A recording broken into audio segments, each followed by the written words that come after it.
has taken over. Let's go. It's Ferrall. Coast to coast. Steaks, chicks, stacks. You and I are going to make a lot of money. It's Ferrall, coast to coast.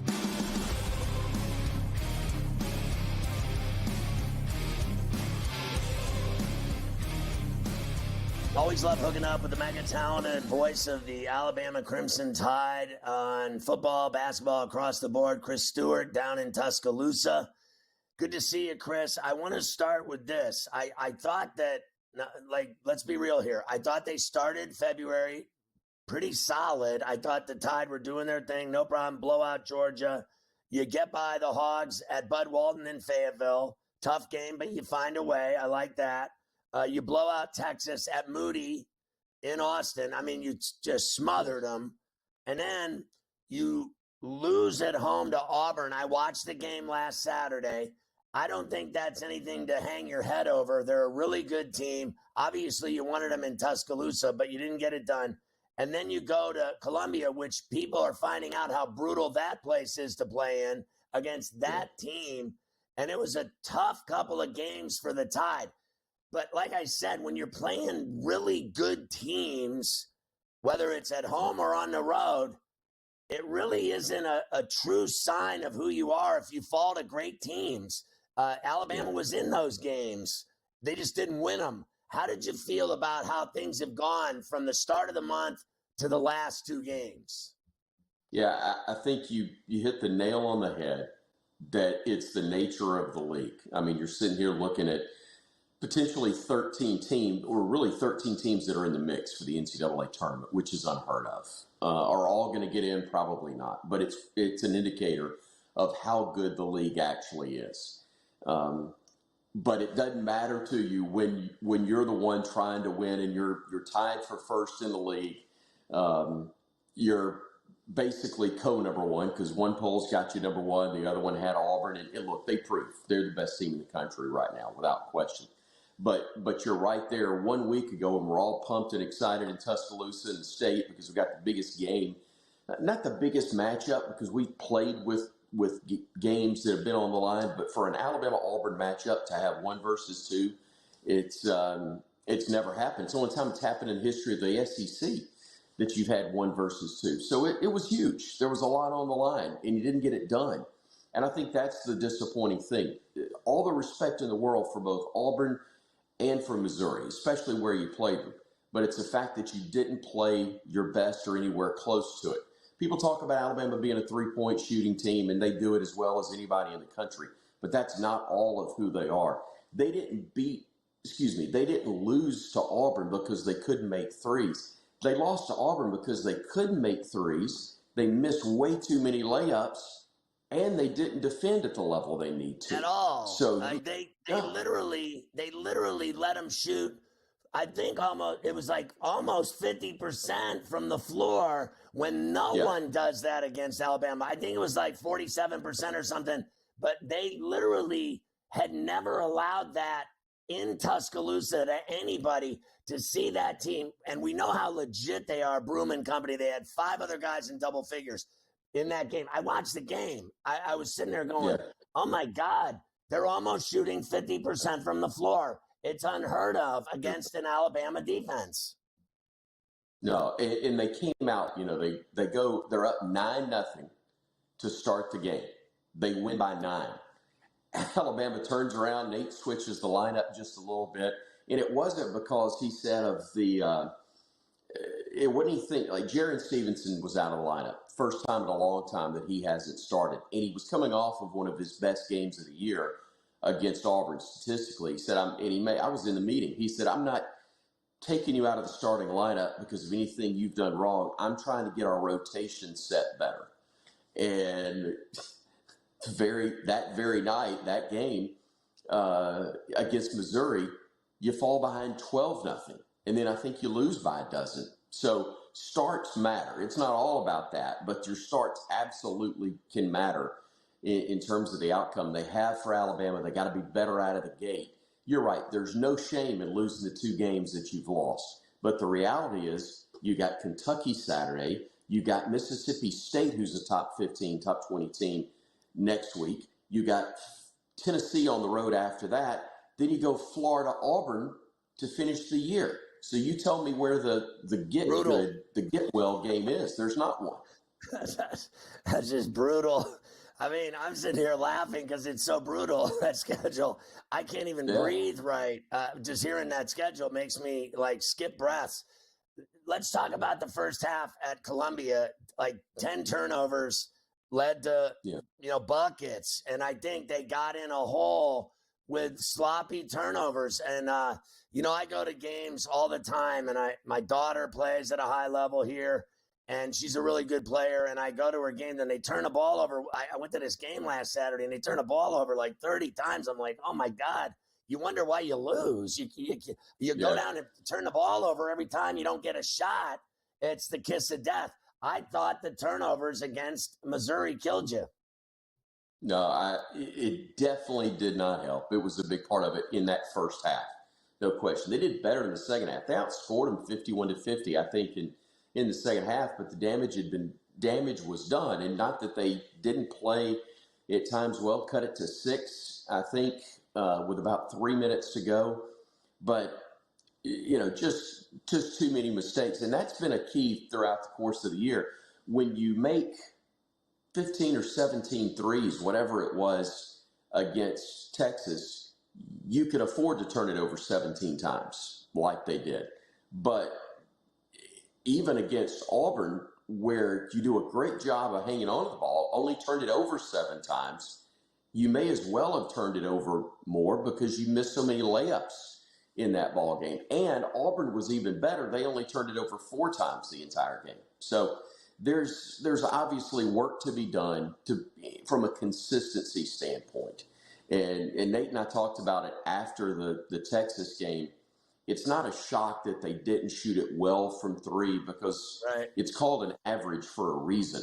And when you shoot above that in one game, I mean, obviously the stats are, and Nate's a former math teacher in high school. He loves numbers. That's what so much of what they do is built on.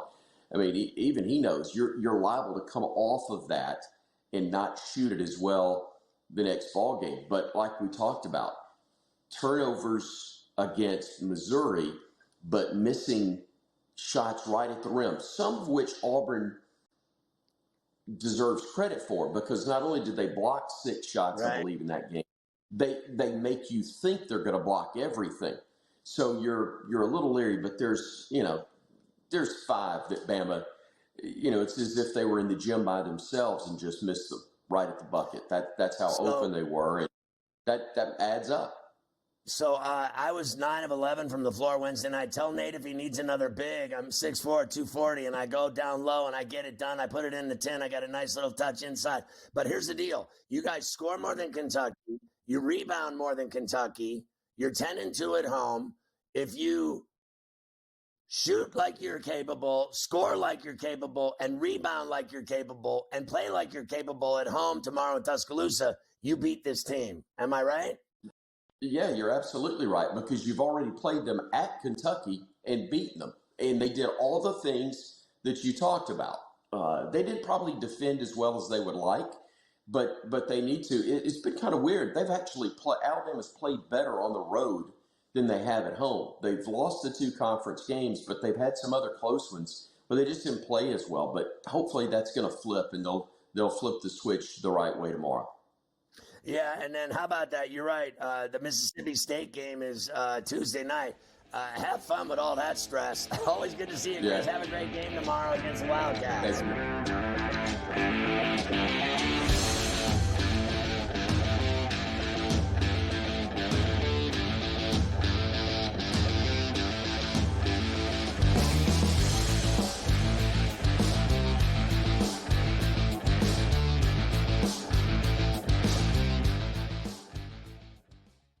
So my team didn't win this weekend, but I still did with this app that's taking over the game. Sports Millions Pick'em lets you make quick and easy predictions. Pick your favorite players, go higher or lower, and you can still win big even if your team loses. Plus, the multiplier is insane. With just a few picks, you can win big money.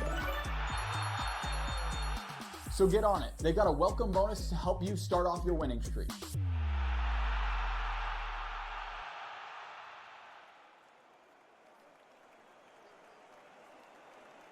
anyone that's been to a sporting event, the atmosphere before a game, I think Game Time Decisions has that same exact atmosphere. This is our arena.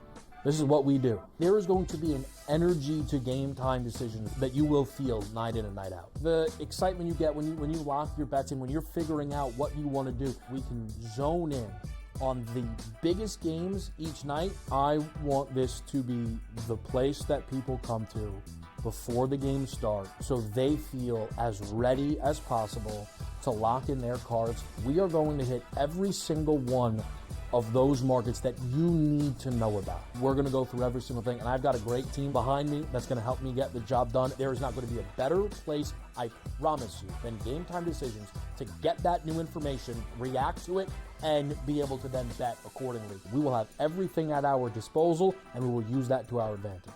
I'm Kevin Walsh. Tune into Game Time Decisions from 6 to 8 p.m. Eastern on SportsGrid.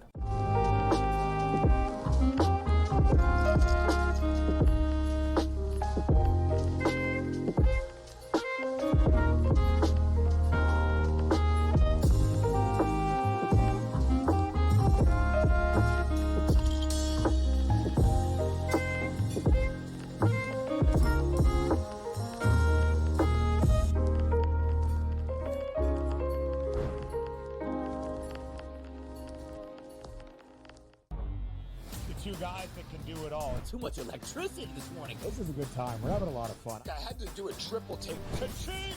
Why? Because of parity. I didn't mean to offend. Yeah, it's not going to happen. Load management is a dirty word. Let him rip. You know what? Circumstances provide the results. What? How do you do this one? Oh, Donnie, you got such a good show there. A network that is booming. The Early Line, only on SportsGrid.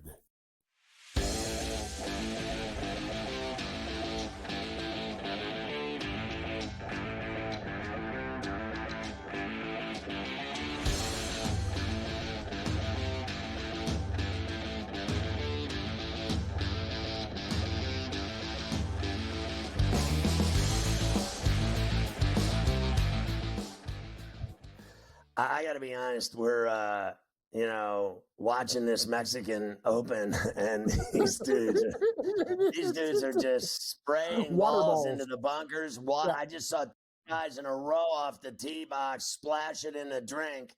I just saw Knapp hit a sand shot that didn't make it out of the sand and rolled back to his feet, and he was about ready to throw his club.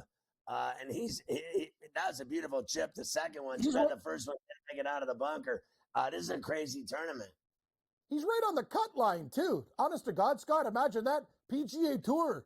These guys are good, and we put together a highlight pack of those three shots. God, that was disgusting. But anyway, this Potgieter guy leading right now, he shot a 61. He's a kid, but as I said, Scotty, maybe if I can get some Jaeger bombs, Steven Jaeger to come in, another trip to New York. If not, I probably won't have enough money even after the Canada game. Go Jaeger. That kid, Potgieter, looks like he's about 10 years old. He also hits it, he hits it like 300 and something yards. The guy's an absolute bulldog. He murders the ball. The guy, that's the whole thing about golf now in sports, Scott, don't you find? It's even happening in college football and guys who come into the NFL. There's no more learning curve. There's no more, hey, man, I'll hold the clipboard. These guys are out there going, bring it on. Got to give these younger generation kids a lot of respect. They have no fear. All right, let's go to the NBA. The Lakers beat the Blazers last night in the Rip City. Moda, 110-102. Cover! LeBron had 40. He's 40 years old. 8 rebounds, 4 assists, 2 steals. He had 11 turnovers. I don't care. Reeves had 32. I talked about Reeves and Luka and LeBron with you yesterday. Reeves also 7 dimes, 2 blocks. Here's LeBron nailing a fourth quarter bomb on Spectrum Sports. 86-81. Inbound. Out on top to Hayes. He'll immediately give it up. Yet again for James. Yes! Yes! So he became the first player in NBA history to have multiple 40-point games at 40 years old. And I'm not surprised at all. He's still a badass.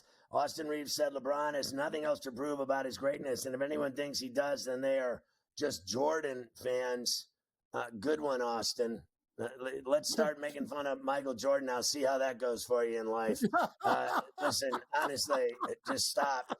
I don't care how good LeBron James is, which we all know how unbelievable he is. Leading scorer all time, all the records, all of his greatness. There's no denying any of it. He's still not Michael Jordan. Amen, Michael Jordan brother. never lost. He never lost, ever. And hungover, any situation, illness, bringing his best game there. That guy was an absolute dog. He'll take your money in anything, a card game, marbles, backgammon, it doesn't matter. That's the whole thing about Michael Jordan. He hated losing so much.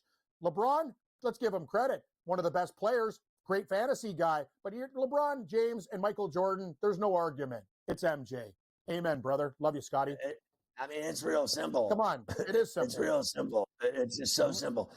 So, by the way, I went out and I bought, actually, I didn't buy them. 34C got me like 4 new Jordan t-shirts, like retro, all like retro Jordans. And I wore one of them like to the gym the other night to my game. And everybody was like, where'd you get that? I got all these new Jordan ones. I got an Iverson one. It's badass. I think I showed the Iverson one on the show here. But here's JJ Redick talking about LeBron. Man, he really just defies anything that's normal, and not just the physical feats and the plays. It's the mentality. He is, again, I believe I saw the other day, he's a billionaire. And he's playing on the second night of a back-to-back at 40 after 22 years with every frickin' record and every accolade. And the kids will say that I'm glazing him. He's one of the greatest competitors ever. And Nate and I were talking about before the game. It's like he's amazing to coach. He brings it every single day. Like he sets the standard for how you're supposed to approach this craft, and that's, to me, the most incredible thing. It's just the mindset to do it, get up the next day, do it, get up the next day, do it, over and over and over again. Yeah, I don't think he listens to you. LeBron James, player coach, like Reg Dunlop in Slapshot. Yeah, no, he does what he wants. He's friends with him, and he's a fan. He's a fan of him like anyone else. When you go watch him, so I lived there, right, for 12 years, and I used to go watch Kobe and Shaq win 3 straight titles. And I went to watch Kobe Bryant play basketball. I mean, I literally, and then when I was in Atlanta, Miami, it didn't matter where I was, whenever, Jordan came to town, whenever Kobe Bryant came to town, I went and watched him. And it's the same thing with LeBron James. If he's in town, so back in the day, you knew that if they were in town, he was playing. There was none of this today's day and age where if you buy a ticket, you don't know if LeBron's going to play, because they don't announce it until 10 minutes before tip-off if the guy's going to play or not, which is absolute bullshit. But back in the day, if you went to see Kobe, you knew he was playing. And it was like, it just, you got your rocks off watching LeBron and Kobe. Same thing with LeBron. And, watching great players is cool. And I think the coach he's been sucked in by it. There's no way for 1 minute I believe that guy listens to JJ Redick. No. LeBron James, he doesn't need a coach. He can do it by himself. But I will say that's the best thing, too, about the best of the best, Scotty. Like when I saw Kobe Bryant live, too, and against Vince Carter, all the best bring their best against the best. And that's that. You're right. It's a ticket you got to watch. And I was very lucky and fortunate to see Kobe play. When we come back, we'll break down the rest of these NBA games. We got a ton of them. By the way, I think I only got one spread wrong last night. That Spurs game I got burned on. But I hit every other spread. I went crazy. Let's hit all those games when we come back. Well, the Bulls gave the Knicks a run for their money at the Garden in New York. It went to overtime. We'll talk about that game.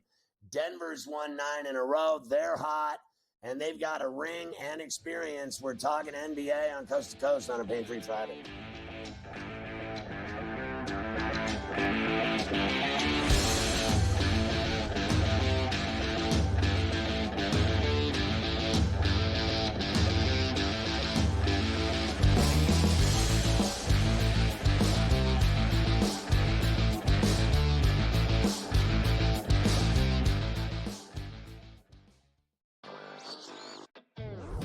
I guess this is the battle for second place in the NBA's MVP. It's been Shai Gilgeous-Alexander. He was like minus 250 a couple months ago. Then last month it was 3-1. I think it's now up to minus 440 here. Voter fatigue is a real thing, but there is a chance for him to maybe go on a hot tear, go on a stretch that maybe opens the conversation back up a little bit. I wouldn't say Shai's completely out of the woods just yet. Newswire, only on SportsGrid. You watch playoff games. The playoffs are all that matter. The league's got an issue. They just don't want to admit it. They brag about how huge they are, how global they are, ratings are through the roof, profits are through the roof. I mean, between the NBA and NHL lying about their ratings and the money they make, I'm sick and tired of it. Ferrall, coast to coast, only on SportsGrid. There is going to be an energy to game time decisions that you will feel night in and night out. We're going to go through every single thing, and I've got a great team behind me that's going to help me get the job done. I want this to be the place that people come to. We are going to hit every single one of those markets that you need to know about. There is not going to be a better place, I promise you, than game time decisions. We will have everything at our disposal, and we will use that to our advantage. I'm Kevin Walsh. Tune into Game Time Decisions from 6 to 8 p.m. Eastern on SportsGrid. I talked about AZ Fudd a lot, folks, and said when she got back from that knee injury, remember, it's the second ACL tear she's had in her career, that she was going to be a difference maker. UConn is plus 330. They're not going to get challenged again in the Big East until they come out of conference play in the conference tournament. I still like them at plus 330 to win a national championship. Betting above the rim, only on SportsGrid.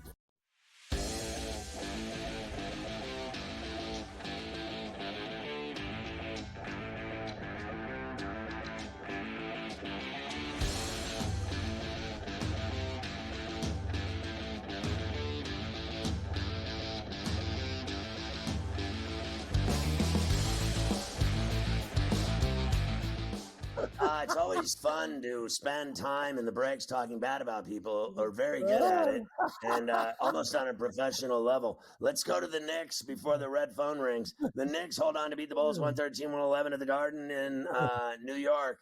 Cat had 32 and 18, the big bodega. McBride had 23 deuce style with 3 blocks and 3 steals. The guy's all of 5'8", and he had 3 blocks. Brunson had 22 and 12 dimes. The Knicks have won 3 straight and 9 of 11. That's what I went from the floor Wednesday night. Cat hits the jumper in the lane to put the Knicks up 113-106 with just under 2 minutes left in overtime on MSG. Boy, Masumu hurt himself on that, on the contact. Bounce pass to Towns. Towns, jump shot. Soft touch goes in. Timeout Chicago, a 7-point lead. So I know how painful I am talking about how much I play basketball on this show or off the air, how I never shut up talking about my basketball and how I drive Mafia and Luke and Carver High crazy. But if you were 60 years old and shooting 9 of 11 from the floor and have won 12 titles, you'd be talking about it too. Trust me, you. I mean, 9 of 11 on the floor, I felt like Moses Malone. Every play was a dunk. Give me the only the thing they rock. talk about me is like the prime minister won another beer pong competition against the fraternity. That's what I do. You That is professional. I have gone drinking with you. You are a true professional. Here we go. Josh Giddey had a season high, 27, 16 rips. He went 11 for 18 from the floor, including 4 of 6 from 3. By the way, Bulls forward Patrick Williams got a PRP injection in his right knee.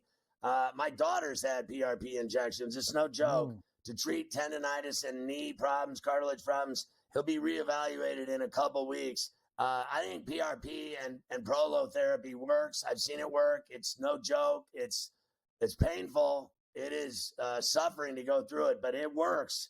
I got to tell you, it really works. The Pacers use a huge second quarter, 50-point second quarter to roll the Grizzlies 127-113 at the Fieldhouse in Indy. Indy outscored them 50-26 in the second. Halliburton 22, 9 dimes, 5 rebounds. All 5 Pacers, the starters, 7 Pacers overall, were in double figurines, baby.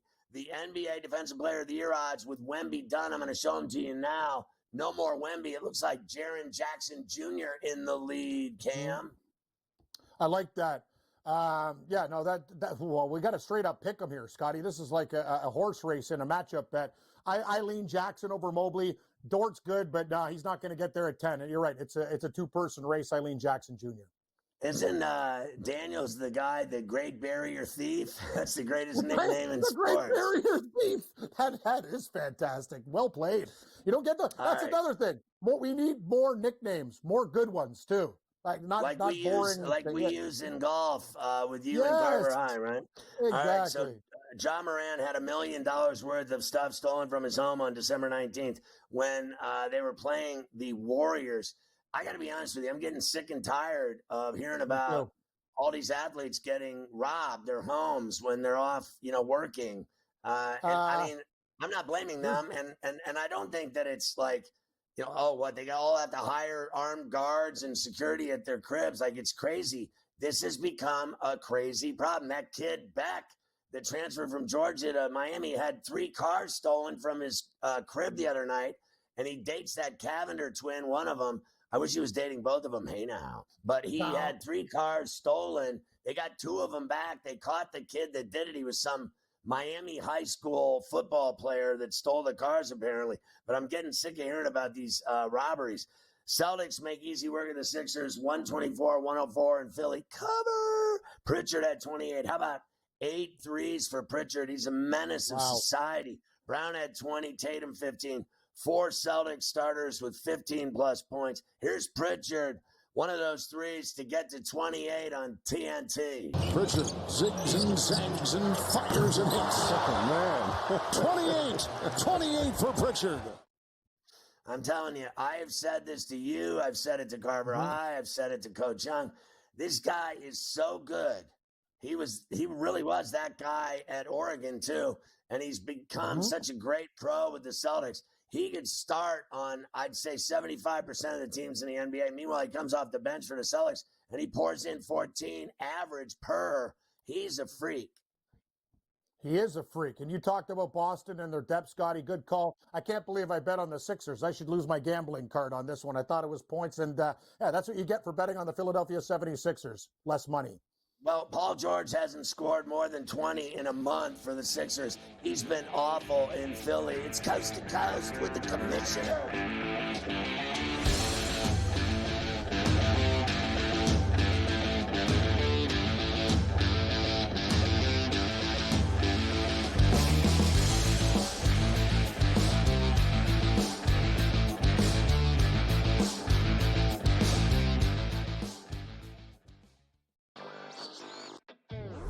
I guess this is the battle for second place in the NBA's MVP. It's been Shai Gilgeous-Alexander. He was like minus 250 a couple months ago. Then last month it was 3-1. I think it's now up to minus 440 here. Voter fatigue is a real thing, but there is a chance for him to maybe go on a hot tear, go on a stretch that maybe opens the conversation back up a little bit. I wouldn't say Shai's completely out of the woods just yet.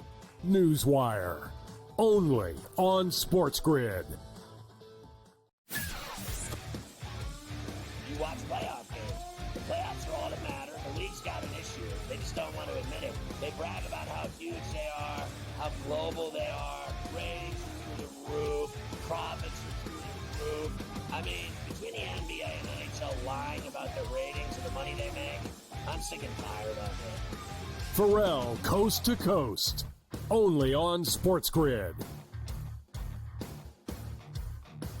There is going to be an energy to game time decisions that you will feel night in and night out. We're going to go through every single thing, and I've got a great team behind me that's going to help me get the job done. I want this to be the place that people come to. We are going to hit every single one of those markets that you need to know about. There is not going to be a better place, I promise you, than Game Time Decisions. We will have everything at our disposal, and we will use that to our advantage. I'm Kevin Walsh. Tune into Game Time Decisions from 6 to 8 p.m. Eastern on SportsGrid. I talked about AZ Fudd a lot, folks, and said when she got back from that knee injury, remember, it's the second ACL tear she's had in her career, that she was going to be a difference maker. UConn is plus 330. They're not going to get challenged again in the Big East until they come out of conference play in the conference tournament. I still like them at plus 330 to win a national championship. Betting above the rim, only on SportsGrid.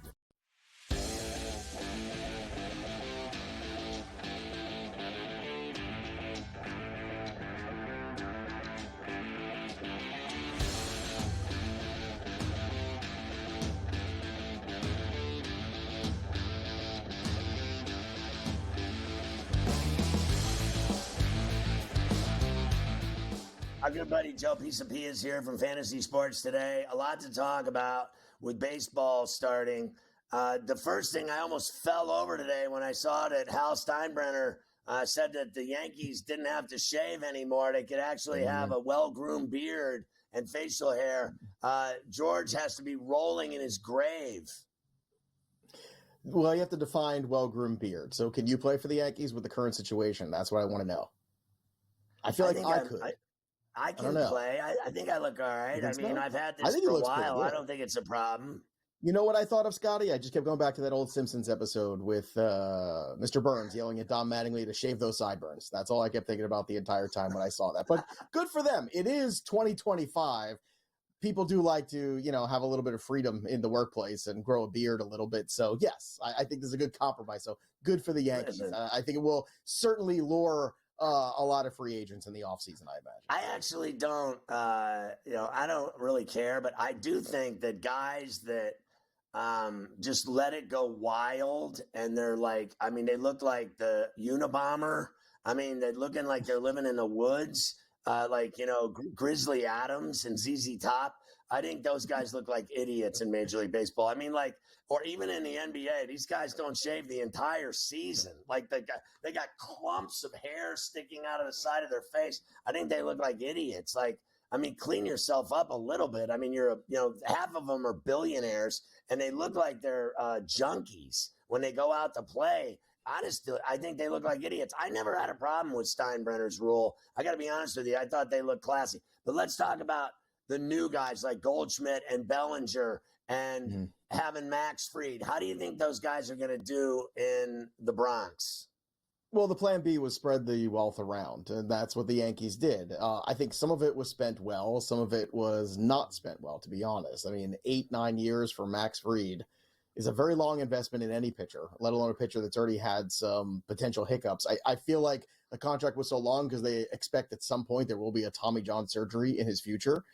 So he'll miss a season, but still, it's a very long contract for a pitcher. And it's funny because if you look across town, the Mets are the opposite in terms of pitcher deals, right? They're like, what are we going to get you for? A year? You're a reclamation project? Oh, you're a 2-year deal, a 3-year deal. I think that's a much smarter way of dealing with pitchers. Now it's going to maybe shy away some big time free agents, but I think what Max Fried did, getting that contract, good on him. The Cody Bellinger signing, I like a lot. I don't think this guy's going to be intimidated by New York. He's played in big markets his whole career, so that's not a problem. His dad was a Yankee, so nothing really phases Cody Bellinger. And I think that the flexibility he gives them at that first and center field is really important because I'm not sure what's left in the tank for Paul Goldschmidt. Paul Goldschmidt is a guy that has declined last 3 years running in pretty much every statistical category. I understand the Cardinals were not a good baseball team last year. I understand that New York is a more friendly environment, but sometimes some guys just lose it. Now, it'll be interesting to see if he gets off to a good start. Maybe that will start to change my tune about that. But in fantasy circles especially, it's a guy that I'm not really looking at as a huge value.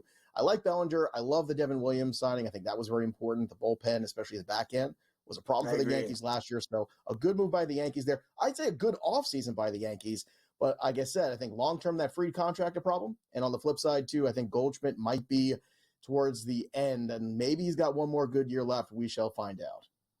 How about the Mets? They get Soto, and that run they went on last year was very exciting. Can they live up to it again? Will it all work again? And they got Alonso back, albeit for this, crappy 2-year deal he did. Well, I think Stearns did a masterclass there, right? Because all the leverage was on the Mets side at that point. This guy was offered over $100 million in contract, right? 150 almost. And he had turned it down. He thought he was going to be worth more, and he had a down year. Let's be honest. It was not a great season. So that was a masterclass in GMing right there by Stearns. I would say that.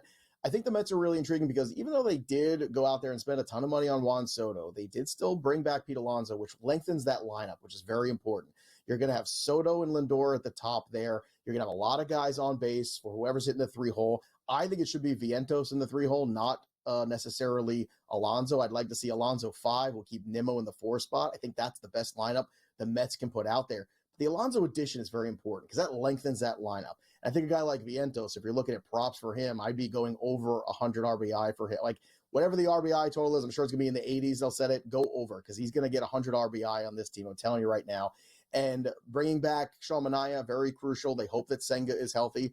I think Clay Holmes can be kind of like a version of Derek Lowe in the past. Remember when they converted Derek Lowe in Boston from the bullpen? Sure. He was an extreme ground ball pitcher. You're bringing him into this Mets rotation. He has a higher strikeout rate, though, than Derek Lowe ever had. So he could be a version of Derek Lowe with more strikeouts. I think that's actually a very appealing pitcher, potentially for the New York Mets, especially with that offense they have. And I would also be looking at Luis Angel Acuna at plus 3,500 for Rookie of the Year. I think Jeff McNeil is a bench player, a utility guy at this stage in his career. I don't think he's an everyday player. Acuna was raking in the Arizona Fall League, and I think he could have a very big season. I think he will play more than 100 games at second base for the Mets in 2025. How do you think Acuna will do in Atlanta now that he's back and he's had, 2 bad knees, surgeries? But what will they be like without Fried and with him back? Well, Atlanta right now, you're looking at Acuna at least missing April. That seems to be what people are thinking about.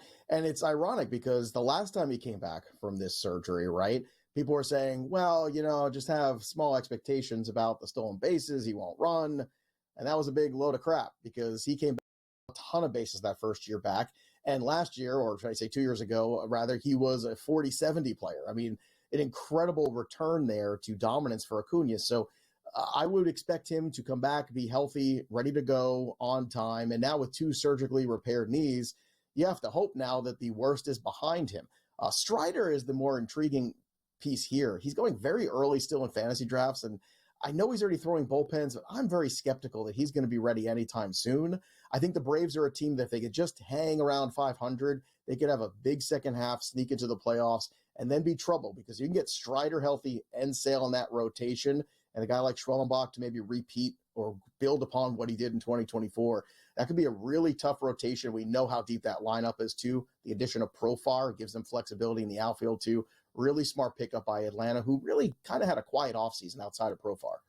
So I know they have no payroll and they suck, but how do you think Skeens, Jones, and Keller will do for the Pirates? They do have great young pitchers and nothing else, but how do you think those 3 arms are going to do in Pittsburgh? Will they win games?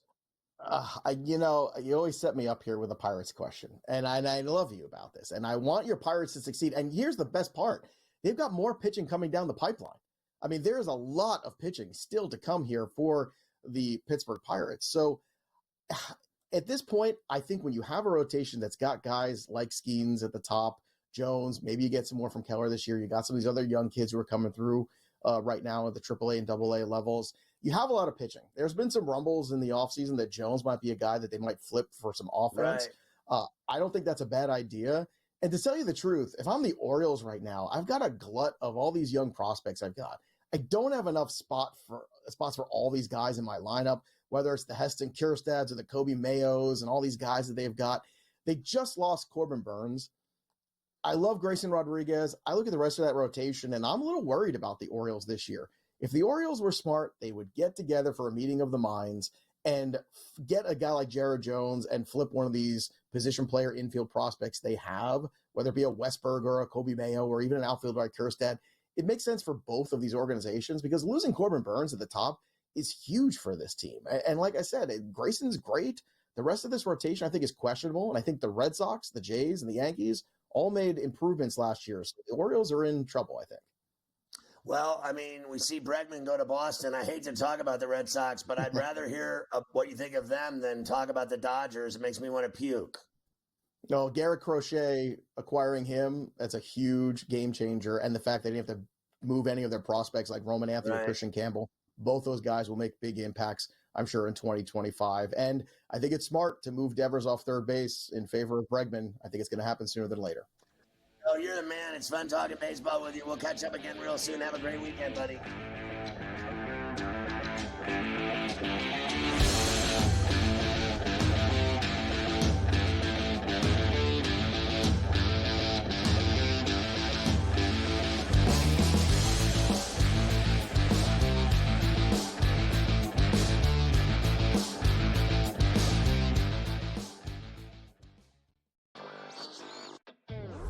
I guess this is the battle for second place in the NBA's MVP. It's been Shai Gilgeous-Alexander. He was like minus 250 a couple months ago. Then last month it was 3-1. I think it's now up to minus 440 here. Voter fatigue is a real thing, but there is a chance for him to maybe go on a hot tear, go on a stretch that maybe opens the conversation back up a little bit. I wouldn't say Shea's completely out of the woods just yet. Newswire, only on SportsGrid. You watch playoff games. The playoffs are all that matter. The league's got an issue. They just don't want to admit it. They brag about how huge they are, how global they are, ratings are through the roof, profits are through the roof. I mean, between the NBA and NHL lying about their ratings and the money they make, I'm sick and tired of it. Ferrall, coast to coast, only on SportsGrid.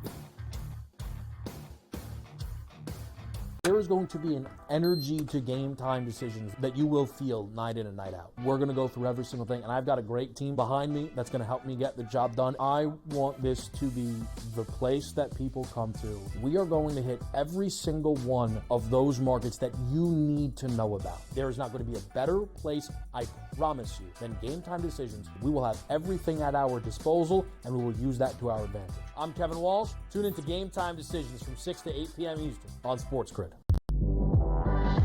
I talked about AZ Fudd a lot, folks, and said when she got back from that knee injury, remember, it's the second ACL tear she's had in her career, that she was going to be a difference maker. UConn is plus 330. They're not going to get challenged again in the Big East until they come out of conference play in the conference tournament. I still like them at plus 330 to win a national championship. Betting above the rim, only on SportsGrid.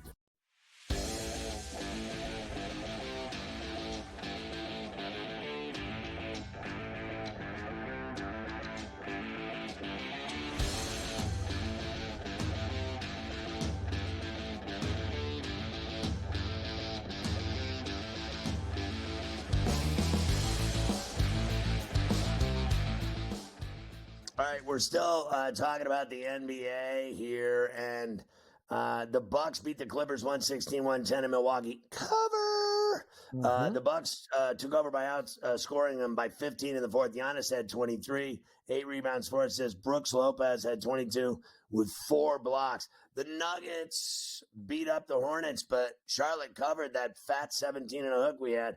129-115 Nuggets. They pulled away with a 30-19 4. Jamal Murray had 34. Joker 29 and 17, the double-double. 9 wins in a row for the Nuggets. By the way, Mark Williams' agent says multiple nationally recognized doctors have said he should not have failed his physical with the Lakers. So what a mess that was. Remember, that trade was rescinded for Williams, and he's still with Charlotte. We have the West standings after the Nuggets won their 9th in a row. You look at the standings right here. The last 4 in are the T-Wolves, Mavs, Kings, and Dubs. Do you see the Suns who've, what have they got 2 wins in their last 10? They've been awful. They're not, they're not making it. When I wake up in the morning, I look for a reason when the sun comes out, I look for a reason to fade the Suns. They're 26-29. They're one of the worst ATS teams, if not the. They stink. As for the other teams, Scott, I'm with you. We talked about Oklahoma City. We want a little bit more. They're dangerous. Denver, always a team you have to respect. I'd like to see Houston go on a deep run. I really like the Rockets, but it's going to be very, very tough in the West. And I don't know how you feel about the Lakers at 33-21. Maybe a little bit of value, but I have OKC futures from the start of the year. So with the Memphis loss last night and the Nuggets 9 straight, it puts the Nuggets ahead of the Grizzlies into second in the West. The Cavs beat the Nets in no sleep till 110-97. Donovan Spida Mitchell had 26 with 5 rebounds. Mobley 18 and 13 rips, 3 blocks. Garland 18, 9 helpers, 3 steals. They just keep playing tough basketball every night. The Spurs get the win over the Suns, who you mentioned, 120-109 in Austin at the Moody Center, where KD played his college ball. It didn't matter. Fox had 26, 9 rebounds, 7 helpers, 2 steals, 2 blocks. CP3 had 13 and 10 dimes. Castle 10 and 10 with 10 points, 10 assists, 3 steals. 7 Spurs, 4 off the bench were in double figures. Here's Fox taking it to the rack late in the 4th on TNT. 2:40 to go in the 4th. Fox makes his move on Allen. Protects it. Gets the roll. and the foul. So the Suns are now 1-7 in their last 8. CB3 passed Jason Kidd for second all-time in the NBA's history in career steals, and that, my friends, is impressive. The Magic used a strong second to beat the Hawks in Atlanta. 114-108 in Hottown. Banchero at 36, 10 boards, 5 assists. Franz Wagner, 25, 7 and 5. Trae Young can already start writing that check to the league as he blames the refs after the game. This is great. It was just officiated one-sided. I mean, some refs take it personal. I mean, some refs have held things personal. I mean, even against me, and that's fine. I mean, for me, I like standing up for my teammates. I feel like they shot 10 more free throws than us, and I mean, I feel like if you ask anybody around the league, you would know that they're probably a more physical team than we are. And the way we drove, I mean, even some of the guys were laughing when they weren't calling fouls for me, and we'd go on the other end. So it's frustrating.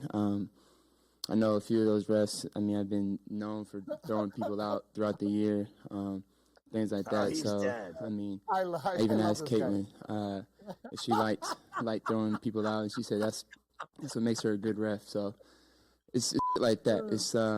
It's personal for some of these refs, and amazing. Some stuff that fans don't even get to hear, but you get to see it in their calls and their actions and things like that. So you just wish that you could get some refs that just don't take things personal and understand that people grow. I'm not 19 anymore. I can communicate with these people. And I have with a lot of the refs, and I feel like the refs have been responsive for the most part, but then you get a handful that, like we get tonight, that just, I mean, take personal, and you can see it by the way they put by the way they make their calls. I love it. Oh, that was fantastic. Luke, he's right though. Hold on, Luke. Put that in the video file for great video file book for him shredding the refs. You're gonna get a nice bill for that. But I like he calls her out by name. Oh, by name. I love by name. And that's the thing about the refs. There's like a group of these guys. They're like the mafioso. Like, you better pay your juice or they come to. That's the thing, Scotty. It should never be about them. But some guys think they're bigger than the game. It's like some umps in baseball and stuff. Let the players play. I'm so sick and tired of this crap. But Trae Young was amazing. Great clips. I love guys that just, he's got so much money. He makes so much money. He's got tons of money. So he doesn't care about some $25,000 fine or whatever it's going to be. They're going to whack him, and he just sat there and didn't care. He's like, he didn't even say it because he knows he's going to get fined. But he's like dropping bombs and calling them out by name and saying they take Shaq personal. I mean, that was fantastic. All right, who are the best three-point shooters in the NBA? Do we have it? The best three-point shooters in the league. There they are. Cam, I can't read that. Luke Kennard, 44.2. Keon Ellis, 43.6. Curry in the 3-hole, 43.3. Another Curry. Both Currys. We got the third and fourth. Curry. That's Seth Curry. And it's other Curry in the fourth. Wow, it's like an exactor in the horse racer. Trifecta and a superfecta with Curry and Curry in the 3 and 4 hole. Wow, Luke Kennard, 44.2%. He's always been a good shooter at Duke.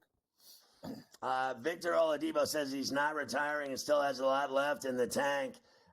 Everyone else wishes he would retire and that he had nothing left in the tank because he hasn't done anything in a while. So let's calm down, Vic. Jimmy Butler's return game to Miami is on March 25th. It's been added to the TNT national television schedule. So we're going to be able to see that Jimmy Lymphoma going back to Miami where he spread his cancer and ruined the Heat season. And I thought made a fool of himself. He, I thought, was embarrassing the way he treated Pat Riley and his teammates. I will never call him anything except Jimmy Lymphoma again, and I don't believe for 1 minute that they're winning an NBA title with him with the Dubs.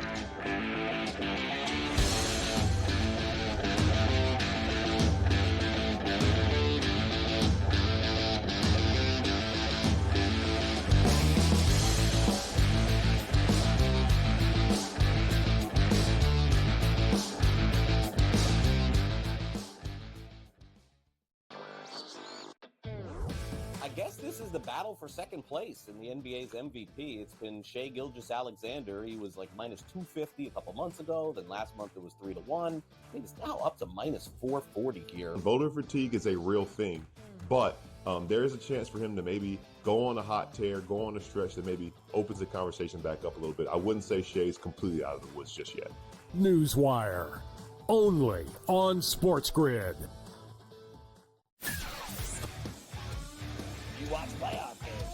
The playoffs are all that matter. The league's got an issue. They just don't want to admit it. They brag about how huge they are, how global they are, ratings are through the roof, profits are through the roof. I mean, between the NBA and NHL lying about their ratings and the money they make, I'm sick and tired of it. Ferrall, coast to coast, only on SportsGrid. There is going to be an energy to game time decisions that you will feel night in and night out. We're going to go through every single thing, and I've got a great team behind me that's going to help me get the job done. I want this to be the place that people come to. We are going to hit every single one of those markets that you need to know about. There is not going to be a better place, I promise you, than Game Time Decisions. We will have everything at our disposal, and we will use that to our advantage. I'm Kevin Walsh. Tune into Game Time Decisions from 6 to 8 p.m. Eastern on SportsGrid. I talked about AZ Fudd a lot, folks, and said when she got back from that knee injury, remember, it's the second ACL tear she's had in her career, that she was going to be a difference maker. UConn is plus 330. They're not going to get challenged again in the Big East until they come out of conference play in the conference tournament. I still like them at plus 330 to win a national championship. Betting above the rim, only on SportsGrid.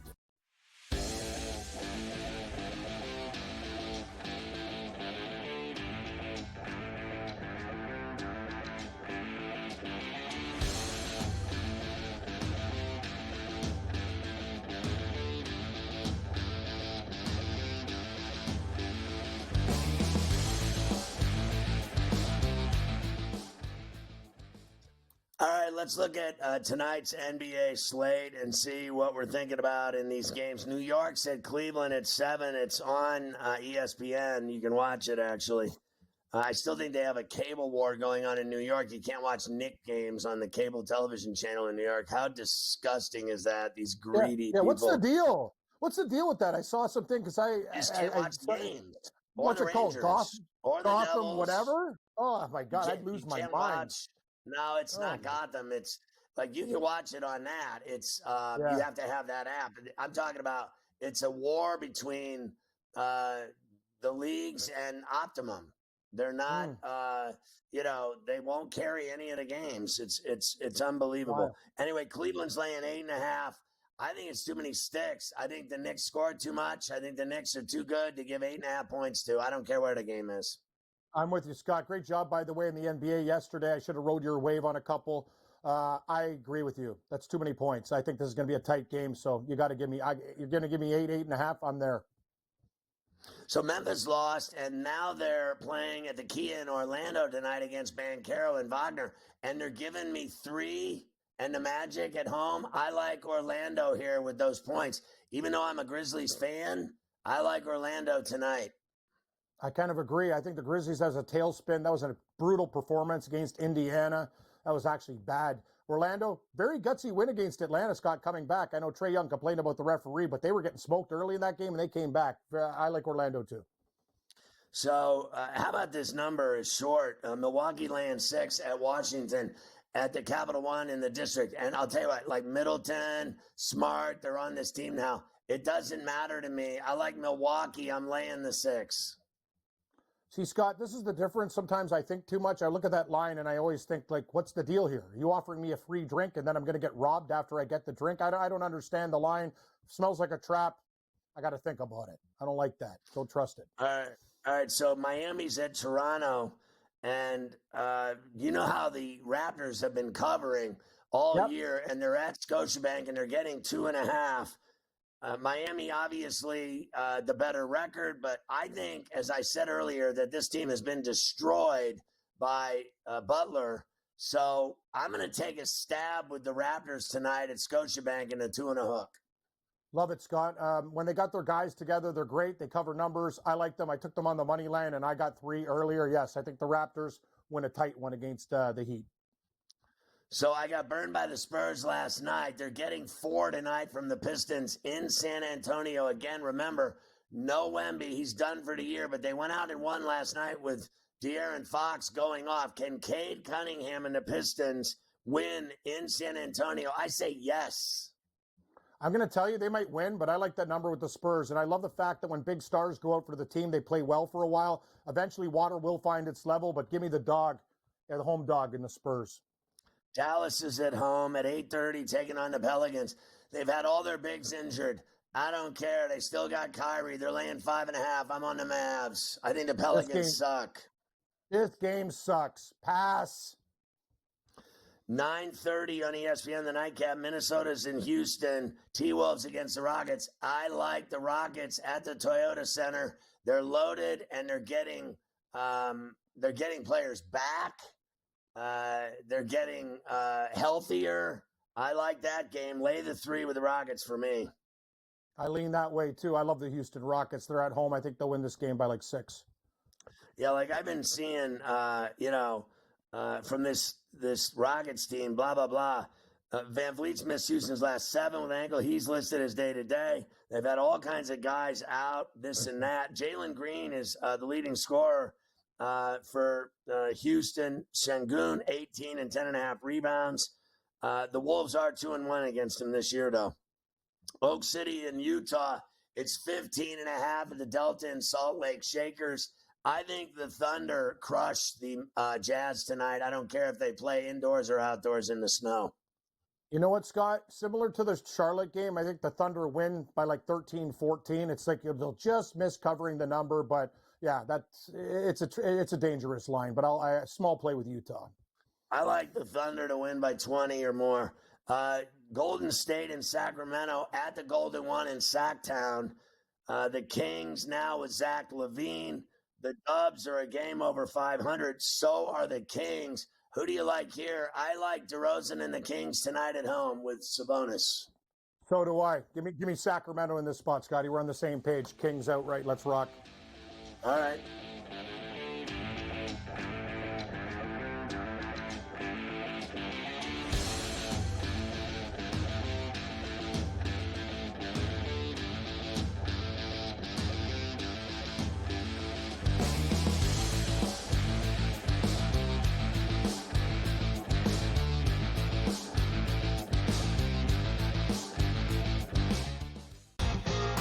Slow play, drum beat grows louder and louder every week to the point now that they're making overt references to it on the broadcast. So there's plenty of other guys that have to get faster.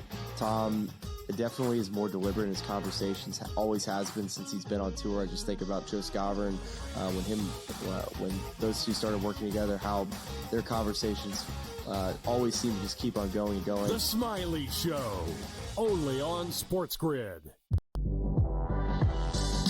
At some point, these 80s are to learn we don't need to hire ex-NBA guys. I need guys with college experience, who's gone out and recruited, who know how to develop talent. NBA guys with no college experience don't work in college basketball. I understand they run NBA-style offenses, but it doesn't mean they can run college programs. Betting above the rim, only on SportsGrid. But if it ends up being 1 versus 2, which seems likely because the Cavs have a 5.5 game lead over Boston, the Celtics 3 games clear of the New York Knicks. They're not unstoppable, not running away with everything, but for them to blow a 5.5 game lead on the backstretch in the NBA, already being a quality team outside of disastrous injuries, I don't buy that at this time. The early line, only on SportsGrid. Patino himself, in a clip that we just played, said basically the stats are not backing up the team's wins. St. John's is offensive glass. That's where a lot of opportunities for St. John's came from. St. John's does not shoot the basketball well. It might even be fair to say they shoot it poorly. They were 3 of 16 from deep last night, but it doesn't seem to matter to them. Newswire, only on SportsGrid.